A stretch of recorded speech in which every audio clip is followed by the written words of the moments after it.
Hey, what's going on, guys, and welcome back to another episode in my Football Manager series. This is episode number 13, and today we are returning with two big games with the Tigers as we take on Reading away at Medeski Stadium and play host to Arsenal at the KCOM. Before we play those games, though, I'm going to show you how Hull have been getting on camera, and also one sale and one signing in the January transfer window. So of course, in the last episode, you saw back-to-back games against the London sides, and we started with a very good 0-0 draw at home to the league leaders Chelsea, despite playing most of the second half with 10 men. But following that, we did lose 2-0 to Spurs, and afterwards I played, I think it was 9 games off camera, and as you can see, we started with a 1-1 draw away against West Ham, where we almost ended our streak without a win until they equalised late on through Carrillo with 4 minutes to go. Then we lost 2-0 away at the Etihad Stadium against Manchester City, but did bounce back with a big 2-0 victory at home to Crystal Palace, which was excellent. But following that, two really big defeats. First, 2-0 at home to Sunderland. Very, very disappointing result, that one, especially with Sunderland struggling this season. And then 2-1 away at Brunton Park against Carlisle in the FA Cup third round. I mean, this was probably one of my worst defeats as Hull manager, and that is saying something. Carlisle United, no disrespect, but come on, man, we should have brushed them aside. I did feel the weakened side for the game, but oh my goodness, we lost 2-1. You know, we conceded 2 goals in 15 minutes. That's not good enough, so that was kind of frustrating. We're at the FA Cup, but it may prove to be a blessing in disguise, because we don't care about the cups at all. We just want to stay in the Premier League and continue to make progression year after year in England's top tier. But after that, a good way to bounce back. We beat Sean Dyche's Burnley 2-0 away at Turf Moor, although Sean Dyche isn't even in charge there anymore, is it? It's Claude Makaleli. It's Claude Makaleli. I knew there was a reason. I got in my notes right here. Show Burnley's team. And I was like, why? It's Claude Makaleli. That's why I got to show you Burnley's team. I found it really interesting. Makaleli's in charge of Burnley. And there you go. But yeah, we beat Makaleli's side 2-0. And following that, we lost 2-0 at home to Liverpool. And then drew 0-0 with Brighton. And then 0-0 with Everton as well. So only 2 wins in our last... Oh my God. How many games is this? I think it's 1, 2, 3, 4, 5, 6, 7, 8, 9, 10, 11, 12, 13. So 13 games have gone by and only 2 wins in this recent run of fixtures. However, it's still not looking bad in the table right now. We are still stuck in 12th place. If there's ever a position to be stuck in right now, I would take 12th place. There is 12 games to go. We are 8 points off the drop right now. And if I can show you the past positions of this year as well. As you can see, we haven't been in a relegation zone all season long, and we've been in 12th place for 10 weeks now, or I should say 10 match days now, and that's brilliant. Like, that is really, really good, because right now I just need us to stay above the drop zone, keep our heads above water, and we're not dropping places right now at all. We've not been close to the relegation zone all season long. It's been a brilliant season, and it's a brilliant season. We're stuck in mid-table, but I'll take it, and long may it continue. Also, one signing and one sale worth talking about, and the sale was Kamil Grosicki, who went to Fenerbahce for £2.4 million. With clauses, we could see an extra 900 grand. Now, the Polish winger was a regular feature in the first season at the KCOM Stadium, played 33 of our 38 league games, scored once and got 4 assists as well, but this season has lost his place in the team, maybe not altogether, but certainly in the first 11 on a regular basis. Only started 11 games, only started 5 games in 11 in total, and picked up 1 assist. This year, of course, we brought in Snodgrass, we brought in we brought in Delafeu, and this guy's now our 4th choice winger, so I thought we may as well sell him, and he was on 30 grand a week until 2020, and I thought this is probably the best chance of us getting a decent fee for him. And again, we might have undersold him a little bit, but I'm not really that bothered about it, to be honest. He wasn't really part of my long-term plans. He wanted to leave. He handed in a transfer request, so I was fine letting him go. But as for the signing I made, we signed Jonathan Dos Santos on a loan until the end of the season. Now, of course, I'm sure you guys know about this guy, of course, once of Barcelona, the brother of Giovanni Dos Santos. Villarreal had him on the loan list. He was transfer listed by request as well, so we decided to bring him in, and if we want to, we can buy him permanently come the end of his loan for £6 million. Now, he's 27 years old, and in a couple of months he'll be 28 years old as well, but he's got some really decent stats. First touch 16, passing 17, long shots 15, vision 15, work rate 17, love that, stamina 17 as well. His stats are pretty decent, and he's only played 3 games so far, but I like the look of this guy, so I might potentially sign him on a permanent deal come the end of the season, but for now he's here on loan until the end of the year, and we're only paying, I think it's 70 80% of his wages as well, not all of them, and that's not too big of a deal for me. So yeah, Dos Santos is in, provides some cover, and as a loan signing, cheap wages, I'll take it. Not a bad deal, that one. Also, the chairman asked me whether I'd like to change my expectations midway through the season, and ordinarily I never do this. I always leave it on the lowest expectation because I don't have much confidence in my own ability, and I always perceive it to be a bit of a jinx, well, not a jinx, but a bit of a curse if I do that. I change my expectations, and then we have a free fall of form. But our initial expectations were to fight bravely against relegation, which again was quite patronising. And considering the fact we've been in 12th for quite a while now, I thought, you know what, I will change those expectations to just avoid relegation, because even if we do get relegated, I should say, I'll probably get the sack anyway. So I thought I might as well change them and get a bit more money. So our budget has gone up a little bit. We're now up to 7.67 million, but I've mainly done it just to make sure that the bank balance does not look as bad as it did initially, and the finances look a little bit healthier as opposed to what they were a few months ago. So yeah, expectations changed, and hopefully it won't turn out to be a curse. But still, for the first game of today's episode, we are away from home to take on 15th place Reading, and despite us right now sitting pretty in 12th place, don't think the job is done, even with 12 games to go. We're only 8 points clear. Our goal difference isn't exactly great, so believe me, I'm taking nothing for granted, and I'm still thoroughly believing that even though right now we're not in one, and we haven't been in one for the whole season so far, we could still well be in a relegation scrap at any moment. I mean, this is Hull City, for goodness sake, and I'm in charge, so that is still increasingly likely to happen at some point. So this is the team for the game. Then we're going with the 4-1-4-1, which again I do prefer. In well, this season we used 4-1-4-1 a lot more than the 4-4-2, so going back to this formation, and this is the team for the game. Raj is in goal, back four of Timon, Carter, Vickers, Davies and Forquier, and our CM trio with one DM is Ndai, Dos Santos and Henriksen. Delafeo is on our left wing, Snodgrass is on the right, and Borja Baston is our lone striker. And on the bench we have Ripley, Maguire, Robertson, Odubajo, Adam, Ibe and Seferovic. Now right now on the injury report, Jordan Ibe is just coming back from fitness. He's ready to play, well, almost ready to play, and should be ready to play in the second game today, but he's on our bench. And Ryan Mason also a little bit injured right now, but again very close to returning, as is Abel Hernandez. So 3 players not fully fit but coming back to fitness, and that's excellent to see.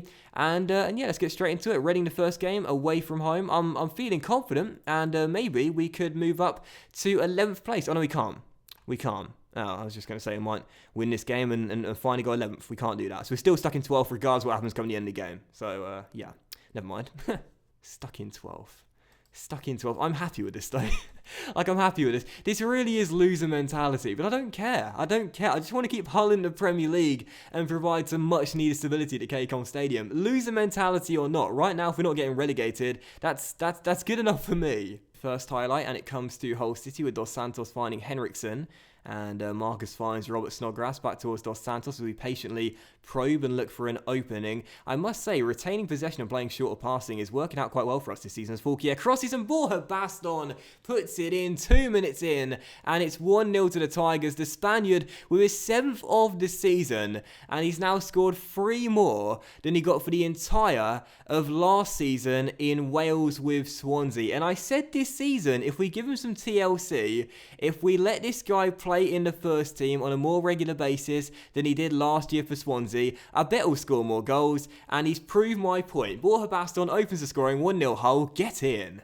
I mean, don't let that distract you from the fact he is our record signing and not worth £15 million by any stretch of the imagination. But he's scoring goals, and as things stand, he's keeping us in 12. So good enough for me. If we could finish in 12th every year, I'll take it. Dos Santos with a free kick whips it in, and Liam Moore heads clear. And Josh Tarney did pick up a knock earlier, but seems to have ran it off, shuts down that ball forward, and Reading get it straight back. Still 1-0. Oh, what have they done there? What have they done there? Ali Al-Habsi, with an absolute shocker, has just gifted Borja Baston his 2nd of the game. The Spaniard has bagged the brace, and he's done it with one of the easiest goals he'll score in his career. Liam Moore chipped the ball back to Borja Baston, trying to play a game of headers and volleys, I think, inside his own area, and Borja Baston says, cheers for that one, Ali, and puts it into the back of the net. 2-0 Hull. That was so easy. However, Reading are going to try and respond right now. Swift on the ball finds Michel down his right hand side, who crosses to the back stick, and they have responded instantly, and cancelled out our second goal. Roy Behrens with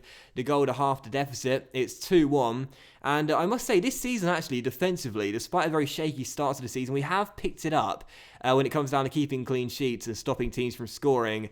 And our problem actually in recent weeks has not been scoring enough goals. But it is 2-1, and Reading right back in this one. Hopefully we can close out the half though, still in front, and hopefully the game as well. So Reading trying to fight back from 2 goals down. Could have another chance here with the goal scorer getting on the ball, getting past Fulquier and coming inside and shooting over the bar. That was a genuine chance there for the number 7, but he couldn't keep his shot down. Still 2-1. Everything's reminding me of 12th right now. Just looking at the scoreline, everything reminds me of 12th.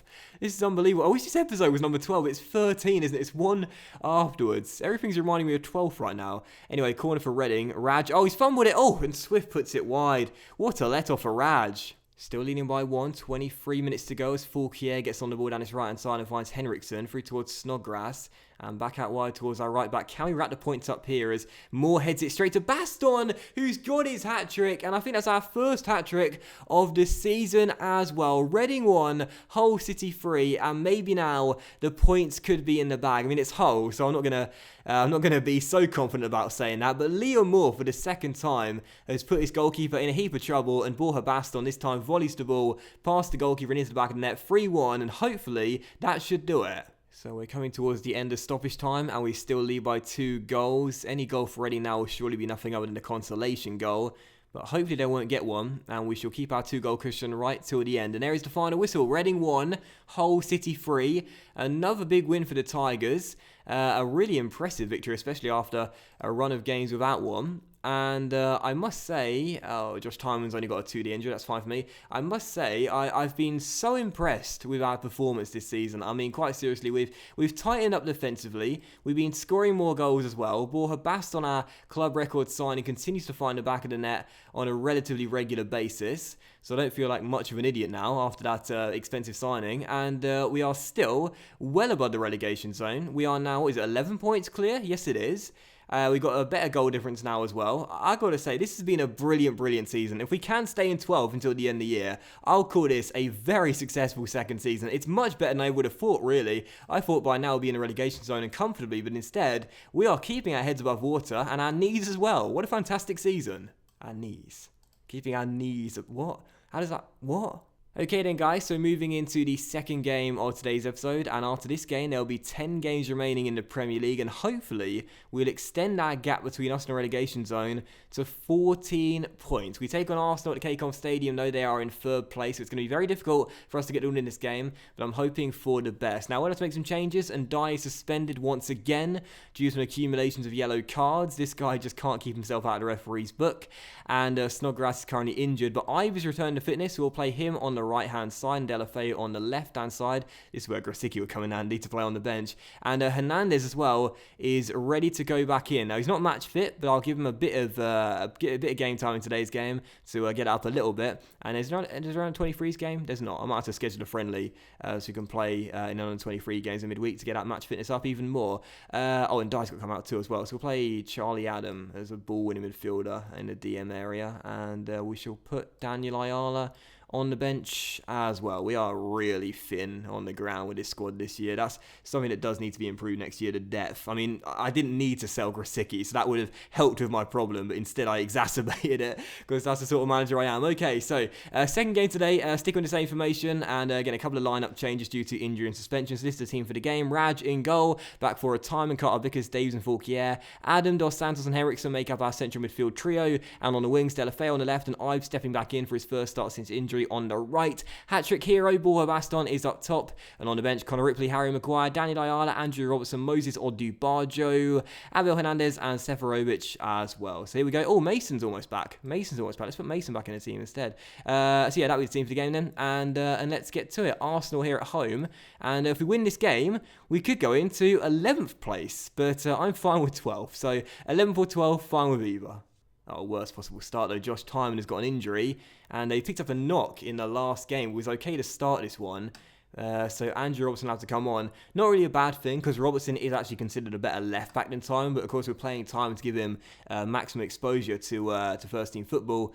But Time going off, I hope it's not a serious injury, because he's one of our hot prospects, if not our best prospect here of Hull. That's a very worrying sign, and that is as well. Iwobi makes it 1-0 to Arsenal, and we drop down to 12th place. This is familiar territory. Funny how the goal we can see comes from the right-hand side where Timon should be, but instead Robertson's on the pitch and gets nowhere near Alex Iwobi, who fires the ball into the bottom corner and makes it 1-0 to the Gunners.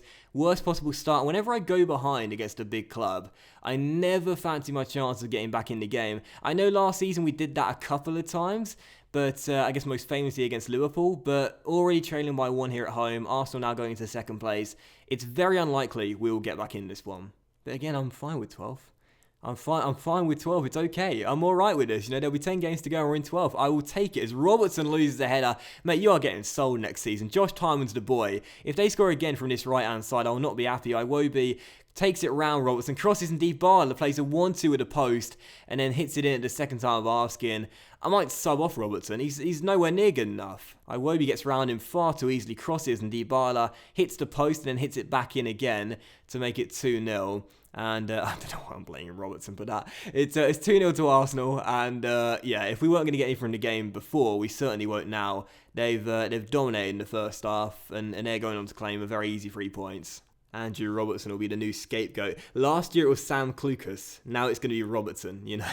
There's always got to be one scapegoat every single season to distract everyone from the fact that my tactics are the reason why we lose these sort of games and lose them badly as well. First it was Clucas, now it's Andrew Robertson. So corner for Arsenal, and it could make it 3 here. Cameron Carter-Vickers heads it clear, but Nacho Monreal gets to the ball first and finds Mesut Ozil.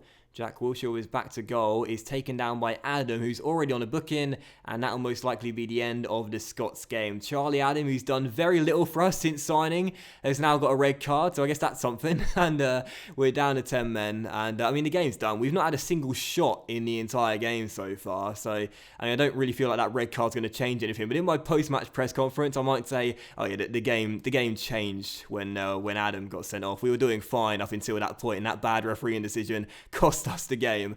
But it's 2-0. The game's been done for a while. I'm not that bothered. So final score, Hull City 0, Arsenal 2. And 0 shots, 40% possession. We did win 2 corners somehow. I'm not sure how. Maybe Arsenal put them out, gave us corners just to make us feel a little bit better. But that was a really, really poor performance, and I guess I can't be that surprised.